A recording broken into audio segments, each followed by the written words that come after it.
మనిషి తన జీవితంలో ప్రతి క్షణము మృత్యువు వైపుకే పయనిస్తాడు సఖీ. వాస్తవానికి మనిషి ఏ పని చేసినా అది మృత్యువు కోసమే చేయడం లేదంటావా?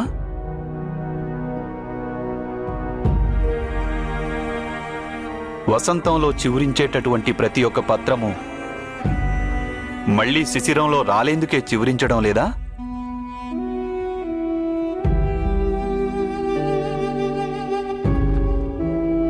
మరి అలా చివురించడం, సూర్యరశ్మిని గ్రహించడం, అలాగే పవనుడి తాకిడికి రెపరెపలాడుతూ ధ్వనిని ఉత్పన్నం చెయ్యడం, ఇవన్నీ వ్యర్థమేనా?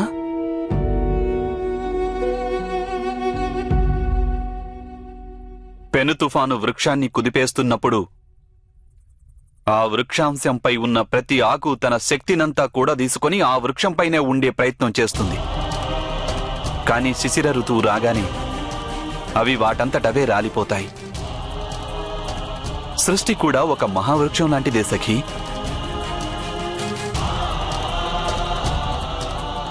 అలాగే ప్రతి మనిషి, పశుపక్షాదులు ఈ వృక్షంపై జన్మించి పెరిగి రాలిపోయే ఆకులే. రాలిపోవడం అనేది నిశ్చయం.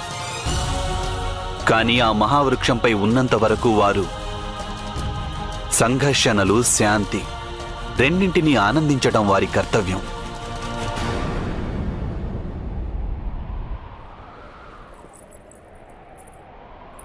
ఇందులో నాకు ఏ ఆనందము కనిపించడం లేదు గోవిందా.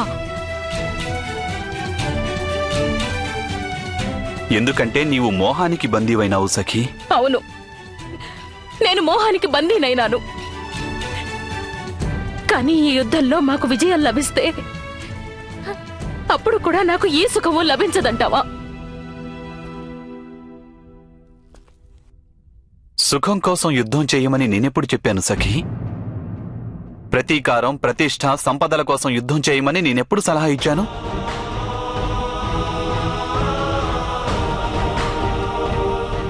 ఈ యుద్ధాన్ని సమాజ సుఖం కోసం చేయాలి సఖీ. అధర్మాన్ని నాశనం చేసేటందుకు, ధర్మాన్ని పునఃస్థాపించేందుకు మనం యుద్ధం చేయాలన్నాను. ఇంతటి మహాత్యాగాన్ని మేమే ఎందుకు చేయాలి గోవిందా?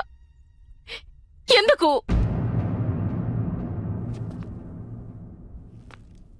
విను సఖీ, మానవ సమాజం రూపొందించిన నీతి, ఆదర్శం, ధర్మం ఇవన్నీ సముద్ర తటంపై నిర్మించిన ఇసుక భవనం మాదిరిగా ఉంటాయి. కాలం తాకిడికి అవి అనునిత్యం కూలిపోతూనే ఉంటాయి. వాటిని నిరంతరం నిర్మించుకుంటూ ఉండటం తప్పనిసరి. లేదంటే నీతి, ఆదర్శం, ధర్మం ఇవన్నీ నాశనమైపోతాయి. కొందరు మనుష్యులకే ఈశ్వరుడు శక్తినిస్తాడు ధర్మాన్ని పునఃస్థాపన చేసేందుకు. ఎవరికైతే అటువంటి శక్తి ఉంటుందో వారు తమ సర్వస్వాన్ని కోల్పోయినప్పటికీ ధర్మం కోసం సంఘర్షణను కొనసాగిస్తూ ఉంటారు. అది ఆ శ్రీరామచంద్ర ప్రభువు కావచ్చు, లేక పరశురామ ప్రభువైనా, లేక వామనావతారమైనా. ధర్మ సంస్థాపనకై కృషి చేసే వారికే నిరంతరం పూజలు చేస్తుంటుంది ఈ లోకం.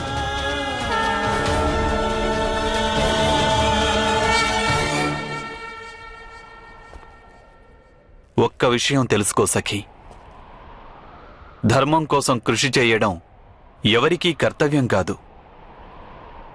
అదొక నిర్ణయం, ఒక సంకల్పం. నీకు కూడా ఈ యుద్ధమేమీ కర్తవ్యం కాదు, సమాజ హితం కోసం తీసుకున్న ఒక సంకల్పం అది. నీవు ఎప్పుడైనా సరే ఈ సంకల్పాన్ని వదులుకోవచ్చు. అందువలన నీకు పుత్రులు, భర్తలు, పౌత్రులు వీరి నుంచి సుఖం లభించవచ్చు. కాని కోట్లాది మంది మానవుల మాదిరిగా నీవు కూడా కాల ప్రవాహంలో కొట్టుకుపోతావు సఖీ. నీ జీవితం వ్యర్థమైపోతుంది.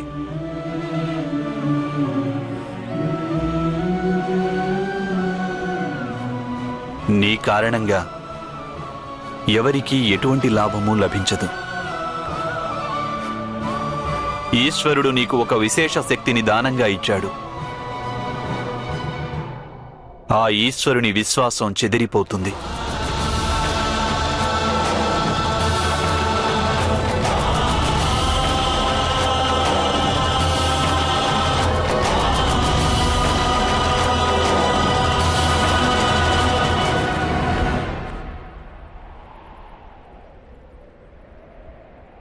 నిర్ణయం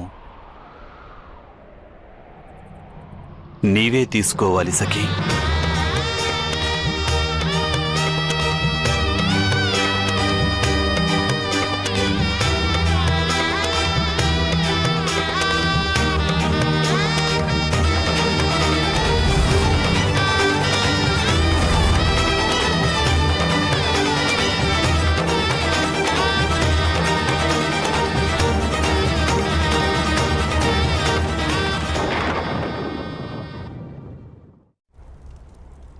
యోగమాయ మళ్ళీ విష్ణుమూర్తిలో ఐక్యమైందా మామయ్య? ఐక్యమవలేదు అభిమన్యు.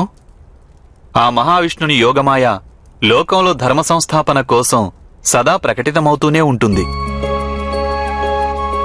ఒకప్పుడు శక్తి స్వరూపంగా, మరొకప్పుడు భక్తి రూపంలో, వేరొకప్పుడు ఒక వ్యక్తి రూపంలో. మీరు జన్మించగానే ఈ విధంగా అద్భుత మహిమలు ఎలా చేశారు మామయ్య?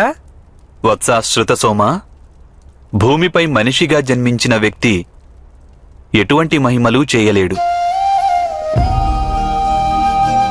ఒక స్త్రీ గర్భం నుంచి జన్మించినవాడు పంచభూత సమ్మిళితమైన ఈ శరీర నియమాలకు బద్ధుడై ఉంటాడు. వానిపై జననం, వృద్ధాప్యం, రోగం, అలాగే మృత్యువు, ఈ చతుష్టయ ప్రభావం నిశ్చయంగా ఉంటుంది. కానీ మహిమలు జరిగాయి కదా మామయ్య? అవశ్యం అవి జరిగాయి శతానీక. కాని ఆ మహిమలన్నీ సర్వేశ్వరుడు చేశాడు.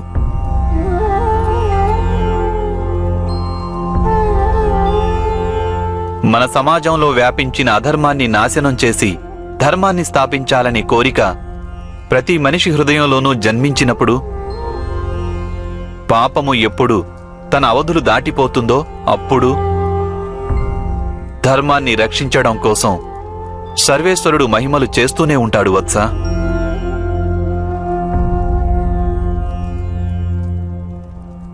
ధర్మాన్ని స్థాపించేందుకు మనిషి ఎప్పుడు తన స్వార్థాన్ని, తన ప్రలోభాన్ని, ఈ రెండింటినీ త్యాగం చేసి బలిదానమిచ్చేందుకు సంసిద్ధుడవుతాడో అప్పుడు యావత్ సృష్టి మహిమలతో నిండిపోతుంది. మా మాత దేవకి, మాత యశోద చేసిన బలిదానాల కారణంగానే నాడు కారాగారంలో మహిమలు జరిగాయి వత్స. సృష్టి సమతౌల్యమంటే ఇదే. కాని సర్వేశ్వరుడు మహిమలు ఎప్పుడు చూపిస్తాడంటే, మన సమాజంలో నలుదిశలా అధర్మం వ్యాపించి ఉన్నప్పటికీ మనిషి హృదయంలో ధర్మం కొలువు ఉంటేనే. మనిషి సంఘర్షణల పట్ల భయభ్రాంతం కాకుండా ఎప్పుడూ పాపాన్ని ప్రతిఘటిస్తూ, మనిషి తన శాయశక్తులా ప్రయత్నిస్తూ తుదిశ్వాస వరకు యుద్ధం చేస్తాడో అప్పుడు వాని రక్షణ కోసం సర్వేశ్వరుడు మహిమలు చూపుతూనే ఉంటాడు వత్స. నాడు ద్యూత సభలో కూడా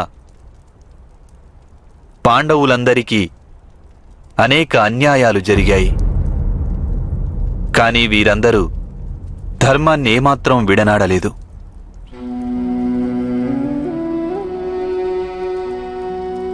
ఎన్నెన్ని అవమానాలు, బాధలు, దౌర్జన్యం జరిగినప్పటికీ మీ మాత ఎన్నడూ పరాజయాన్ని అంగీకరించలేదు.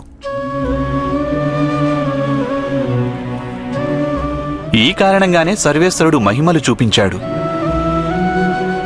అంటే అర్థం, ఈ లోకం నుండి, సృష్టి నుండి, సర్వేశ్వరుని నుండి సహాయం పొందాలంటే సర్వప్రథమంగా తమ స్వార్థాన్ని, మోహాన్ని త్యజించి సంఘర్షణ చేయక తప్పదు.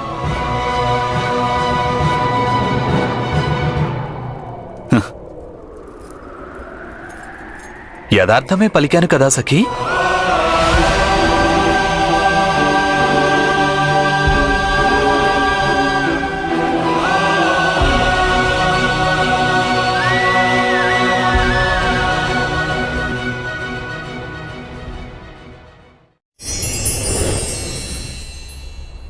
బాల్యంలో మీరింత సాహసం చేశారా వాసుదేవా? అయితే మీకు ముందే తెలుసా మీ చేతులలో ఆ కాళీయుడు పరాజితుడవుతాడని? అవశ్యం నాకు తెలుసు వత్స. సర్వేశ్వరుడు నాకు విశేష శక్తినిచ్చాడు. ఈ కారణంగానే వాని పరాజయం నా చేతుల్లో జరగాలనుంది. ఏమిటా విశేష శక్తి మావయ్య? సర్వేశ్వరుడు నాకు అద్భుత శక్తినిచ్చాడు వత్స.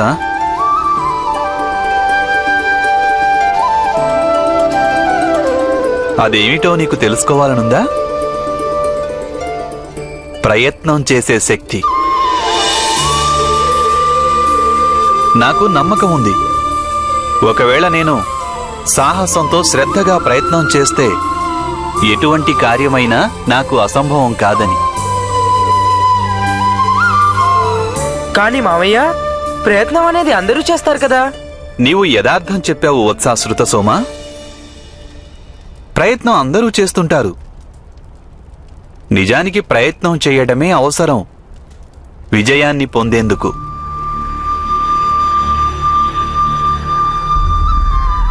వాస్తవం చెప్పాలంటే మీరనుకునే ఆ విశేష శక్తి ఏదీ నాకు లేదు. ఆ సర్వేశ్వరుడు అన్యులెవరికీ ఇవ్వనిది. సర్వేశ్వరుడు పక్షపాతం వహించడు.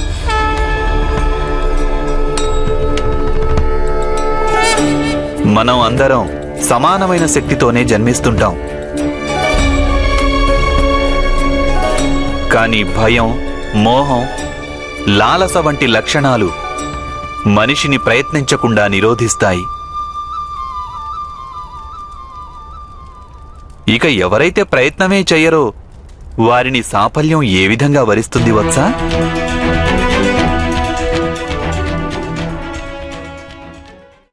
కానీ మీరు ప్రాణాలు కోల్పోయి ఉండొచ్చు కదా మామయ్య. ఈ ప్రాణాలు ఏదో ఒక రోజున కోల్పోవలసిందే కదా వత్సా. ఎవరు ఏ ప్రయత్నం చేసినా సాఫల్యానికి వైఫల్యానికి అవకాశం సరి సమానంగా ఉంటుంది.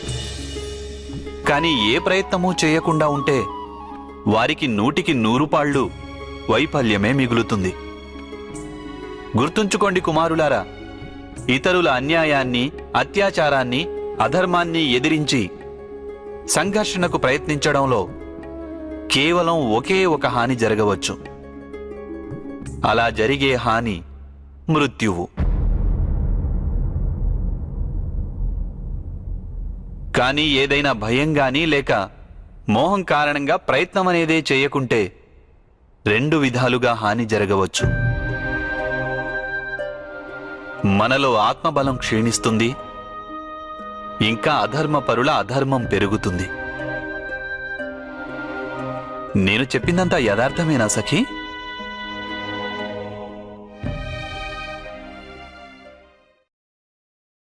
యాదవులు ప్రతి సంవత్సరం మహేంద్రునికి పూజలు చేస్తుండేవారు మామయ్య. కానీ ఒకసారి మాత్రం ఆ పూజని చేయరాదని మీరు ఎందుకు నిర్ణయించారు? వత్స అభిమన్యు, జగత్తులో వాస్తవికమైన అధర్మం కేవలం ఒక్కటే. ఎందుకంటే ఏ అధర్మమైనా కేవలం ఏదో ఒక విధమైన భయం కారణంగానే జన్మిస్తుంటుంది.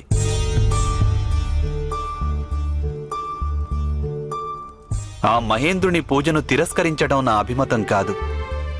కానీ భయం కారణంగా ఇంద్రునికి పూజలు చేస్తుండేవారు. వాస్తవానికి వారు చేస్తున్న పూజలు ఆ మహేంద్రునికి కాదు వత్సా. వారు కేవలం తమ మనసులోని భయానికి పూజలు చేసేవారు. కానీ భయమనేది స్వభావసిద్ధం కాదా మావయ్య? కాదు పుత్ర. వాస్తవానికి భయాన్ని మించిన శత్రువు ఈ లోకంలో వేరొకటి ఏదీ లేదు. భయ పరిణామం ఎలా ఉంటుందో నీవు తెలుసుకోవాలి. భయాన్ని తొలగించుకోవాలని మనిషి అన్యాయాన్ని భరించడం నేర్చుకుంటాడు. అక్కడి నుండే అసత్యం జన్మిస్తుంటుంది. భయం కారణంగా మనిషి మనసు చింతతో, సంఘర్షణతో నిండిపోతుంది. వానిలో ఆలోచించే శక్తి నశించిపోతుంది. మనసుతో పాటు తర్కం కూడా నశిస్తుంది. భయం వలన మనిషి మనసులో కాఠిన్యం జన్మిస్తుంది. వాని జీవితమంతా దుఃఖభరితమవుతుంది.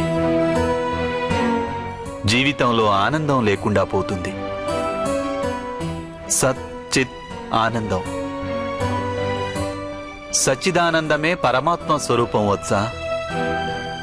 భయం కారణంగా మనిషి పరమాత్మ నుండి దూరంగా వెళ్ళిపోతాడు. కానీ ఇంద్రుని పూజ మహాపరాధమేమీ కాదు కదా మామయ్య. వత్సా ప్రతివింధ్య, ఏ శక్తి అయినా అంత పెద్దదేమీ కాదు దానిని పరాజితం చేయలేకపోవడానికి. అలాగే ఏ అధర్మమైనా అంత చిన్నది కూడా కాదు దానిని పరాజితం చేయవలసిన ఆవశ్యకత లేనంతగా. ఎందుకంటే ఒక చిన్న అధర్మం కాలంతో పాటు ప్రళయంగా పరిణమించవచ్చు.